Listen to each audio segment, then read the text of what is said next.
After watching our reports, one former teacher pleaded with school officials to address the ongoing violence.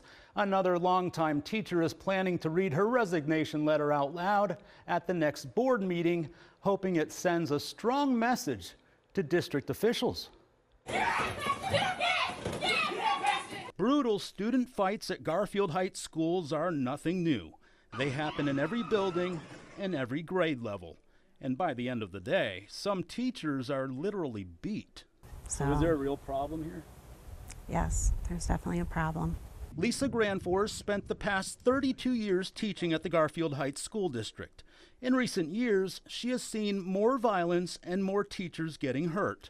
So last year, she called it quits. Then, after watching our reports, she confronted district leaders at last month's board meeting.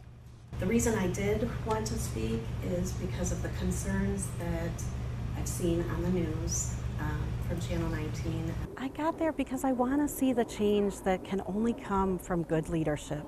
Our reports documented dozens of student fights erupting in hallways, cafeterias, even inside of classrooms. Sometimes teachers get hurt while trying to break up these brawls, forcing them to take what's known as assault leave. Recently, many have chosen to leave the district altogether. 19 Investigates reported that last year, more than twice the number of teachers resigned compared with the previous year. When compared to 2021, that number more than tripled. Unfortunately, I wasn't shocked.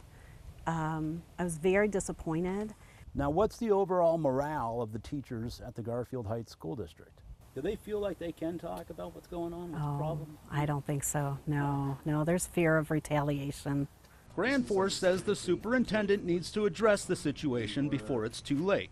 I'd like him to respond to the community and tell them what he's going to do to make this the city schools better. For months, 19 Investigates has been reaching out to Richard Reynolds for comment. On July 3rd, the superintendent finally emailed us saying, "I would consider responding to a written list of questions in writing. I will be out of the office during the early part of July and can respond accordingly." So I will be there at the next board meeting to ask, what are you doing? What is your plan? Garfield Heights' next school board meeting will be held on July 15th at 6 p.m. We tried contacting board members for comment, but haven't heard back. Mike Mason, 19 News.